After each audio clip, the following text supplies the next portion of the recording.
다윗과 백성의 마음을 훔친 압살롬이라는 제목으로 같이 하나님의 말씀 나누도록 하겠습니다. 오늘 우리가 읽은 이 본문 말씀부터 이제 본격적으로 압살롬의 반역이 시작됩니다. 지난 금요기도의 말씀에서부터 압살롬이 이스라엘 사람의 마음을 훔치기 시작했다는 사실을 우리는 보았습니다.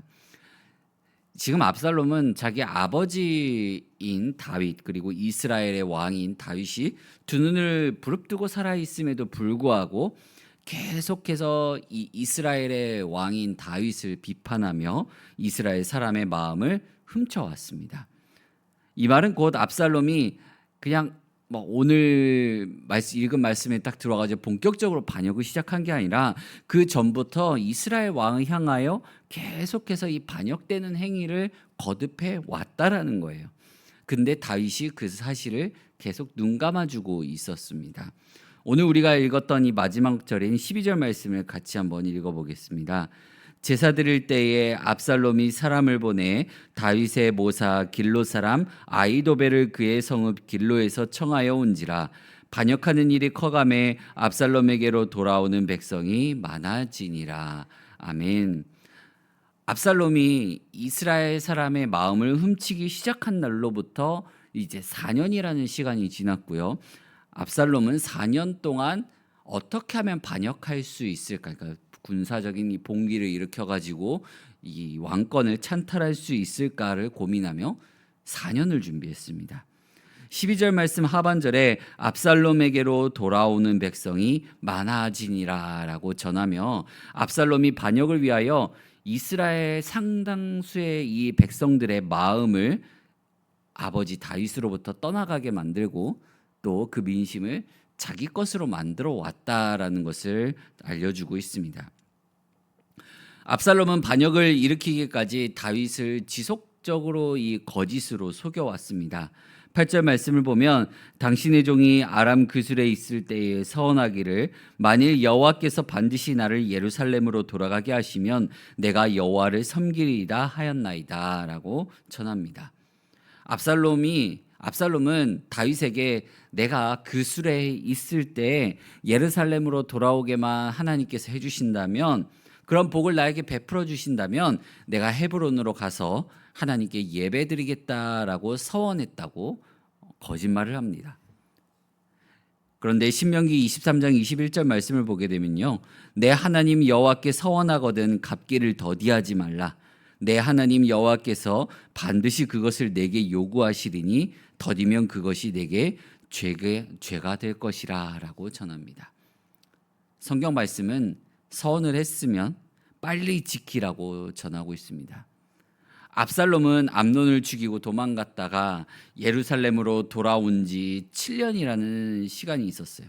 7년 만에 내가 하나님 앞에 서원했던 그것을 지금 아버지에게 고백한 것이요, 거짓말로 서원했다라는 것을 지금 다윗에게 전하고 있던 것입니다. 근데 다윗은 어떤 사람입니까? 하나님의 말씀을 즐겨 읽던 사람이에요. 꿀송이처럼 달게 여기던 사람입니다. 근데 압살롬이 이와 같이 와가지고 아버지, 내가 그 전에 이렇게 암논이라고 하는 그 형을 죽였을 때 내가 예루살렘 도망가서 그술에 있었지만 예루살렘으로 돌아오게만 하나님께서 해주신다면 내가 헤브론으로 가서 예배를 드리겠습니다라고 라는 이 얘기를 들었을 때, 7년 만에 이 얘기를 들었다면은 다윗은 곧바로 오히려 압살롬을 혼냈어야만 했습니다. 뭐라고 혼내야 됩니까? 왜 하나님 앞에 서원한 걸 그렇게 더디 지키려고 하느냐라고 혼냈어야 됐습니다. 근데 다윗은 그렇지 않았습니다. 다윗은 나이가 노년에 접어들면서 그의 마음도 굉장히 유약해지고 판단력도 흐려진 상태였습니다. 예전에 압살롬이 암논을 죽일 때에는 다윗이 몇 가지 질문을 던졌었어요. 근데 지금 오늘 우리가 읽은 말씀에서는 이 암논을 향하여 그 어떤 것도 묻지 않고요, 오히려 잘 다녀오라고 인사까지 건네고 있습니다. 근데 압살롬은 왜 헤브론으로 가서 이 반역을 꾀했을까요? 압살롬은 자기 아버지 다윗이 이스라엘의 왕으로 추대받았던 이 헤브론에서 반역을 일으키면 그 상징성과 또한 아버지의 입지를 더 약화시킬 것이라고 생각하는 것입니다. 헤브론은요, 다윗이 왕으로 이게 이스라엘의 왕으로 추대받으면서 더군다나 많은 헤브론에 있는 이스라엘 백성들로부터 지지를 얻었었습니다. 근데 압살롬이 그 헤브론에서 반역을 꾀고 그곳에서 그의 영향력을 확장해 나간다는 것은 지금까지 그가 얼마나 이 반역을 치밀하게 준비해 왔고 또한 많은 사람들의 마음을 훔쳐 왔는지 보여줍니다. 그리고 압살롬 그 한 사람의 자신감을 보여주고 있는 거예요. 내가 아버지의 자리를 뺏을 수 있겠다. 그것을 보여줄 수 있겠다라는 그 자신감을 보여준 것입니다. 압살롬은 반역을 위하여 헤브론에 가서 예배를 드린다고 하며 예루살렘에 있는 이 영향력 있는 사람들 200명을 그곳으로 초대합니다.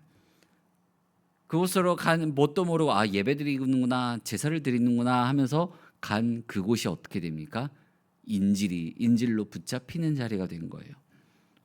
공개적으로는 압살롬을 거역하자니 어떻습니까? 자기 이복형도 죽였던 이 압살롬에게 생명의 위협을 느끼는 거예요. 그리고 잠잠히 있자니 압살롬의 반역에 동참하는 자들이 되는 것입니다. 그런 진퇴양난의 상황에 빠지게 된 거예요. 반면 헤브론 사람들 입장에서 어떻습니까? 예루살렘에서 왕의 아들이 왕자가 와가지고 예배를 드린다고 하니까 예루살렘 안에서 영향력 있는 사람이 200명이나 와가지고 함께 동참하는 것을 봤는데 갑자기 압살롬이 반역을 일으켜요. 그러면 헤브론에 있는 사람들 입장에서는 어떻게 생각하냐면 압살롬이 상당한 정치적인 기반을 얻고서 지금 힘을 입어가지고 이 봉기를 일으키고 있는 거구나라고 보고 더 그럴싸하게 보인 거예요. 더군다나 압살롬의 반역을 더 그럴싸하게 보여줬던 게 뭡니까? 다윗의 참모였던 아히도벨까지 그 자리에 함께하고 있습니다.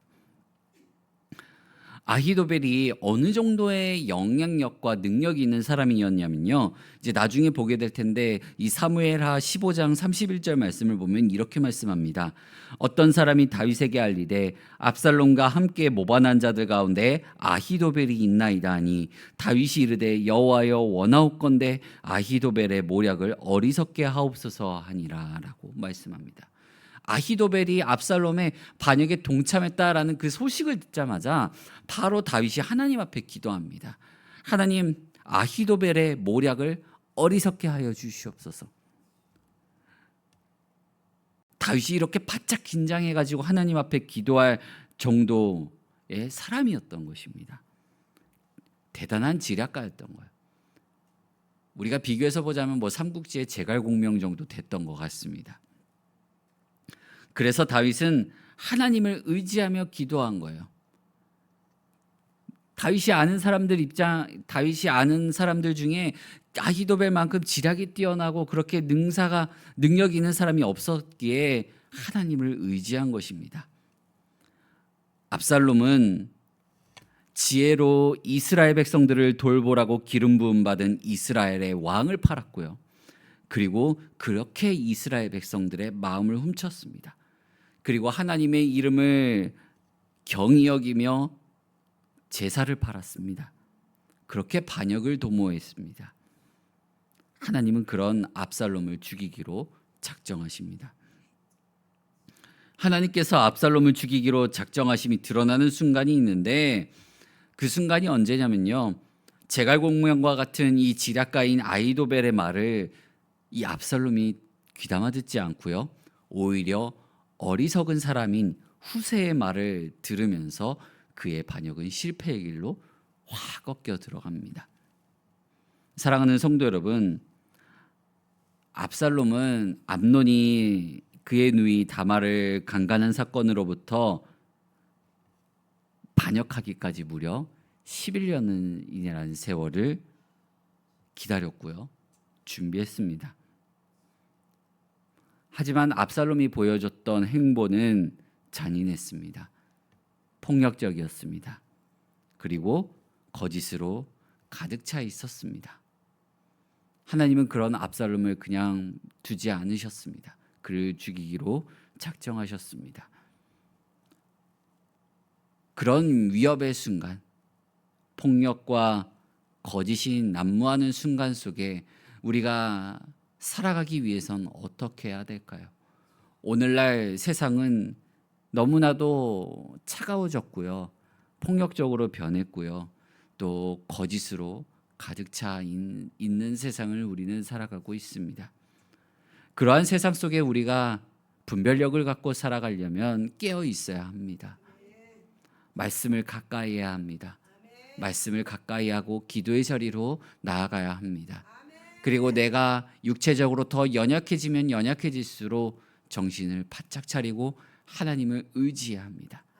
내 목까지 칼이 들어오는 것을 알아서야 그때서야 깨닫고 하나님 앞에 기도하는 것이 아니라 이미 내 도처에 이런 거짓과 폭력이 난무한다는 사실을 인정하고 항상 하나님 앞에 깨어서 주의 말씀을 붙들고 기도함으로 분별력을 가진 삶을 살아야 하는 것입니다. 그래야 압살롬이 이와 같이 거짓말을 했을 때 분별하지 못하고 잘 다녀와라 말한 그 다윗의 모습이 아니라 오히려 더 깨어서 하나님 앞에 기도함으로 분별력을 가지고 나아가는 그런 하나님의 사람이 되어야 하는 것입니다. 사랑하는 성도 여러분, 우리가 의지할 것은 하나님밖에 없습니다. 우리가 하나님을 의지하는 방법은 하나님의 말씀 가운데 다 기록되어 있습니다. 우리가 무엇을 조심해야 하고 무엇을 경계해야 되는지도 말씀 안에 다 기록되어 있습니다. 그러니 오늘 우리가 읽은 이 말씀대로 거짓을 보기 위하여 주의 말씀을 붙들고 또한 그 가운데서 내가 연약하고 내가 내 힘으로 할 수 없으니 주님 앞에 기도로 의지하며 나아갈 수 있는 우리 모든 성도님들 되시기를 간절히 소망합니다.